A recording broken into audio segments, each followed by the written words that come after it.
Դժբախտաբար այն բոլոր անտուր կանխատեսումները, որոնք կային Հայաստանի Հանրապետության նոր սահմանադրության մեջ հայ առաքելական Սուրբ եկեղեցի կոչվող կրոնական կազմակերպության հիշատակումը պահպանելու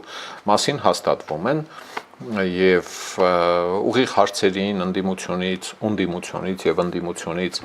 իշխանությանը պատասխանը նույնն է, որ այն դրույթները, որոնք հիմա կան այդ սահմանադրության մեջ մնում են եւ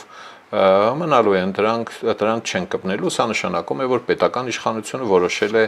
որ մեր սահմանադրությունը պիտի լինի կրոնապետական կամ քվազի կրոնապետական, դա չի նշանակում, որ իհարկե վարչապետը պիտի լինի կաթողիկոս միաժամանակ կամ թեմակալ առաջնորդ անպայման, բայց թե ով իմանա, այս կյանքը ինչպես գիտեք հարուստ խաղ է, եւ կարող է տանել էլի, այն ժամանակ Ռոբիկ Սերժիկների ժամանակներում, որ այդ դրույթները կողացրին սահմանադրության մեջ, դա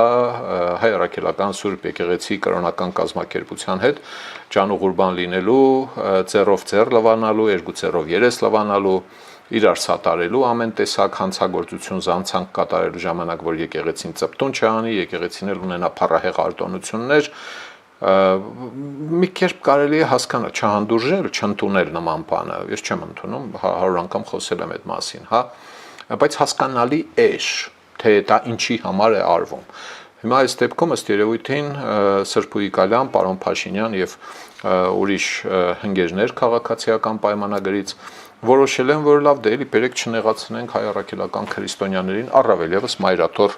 Սուրբ Էջմիածնին, բերեք թողնենք սահմանադրության մեջ։ Սիրելի ժողովուրդ, խնդրում եմ լայքել եւ բաժանորդագրվել ալիքը։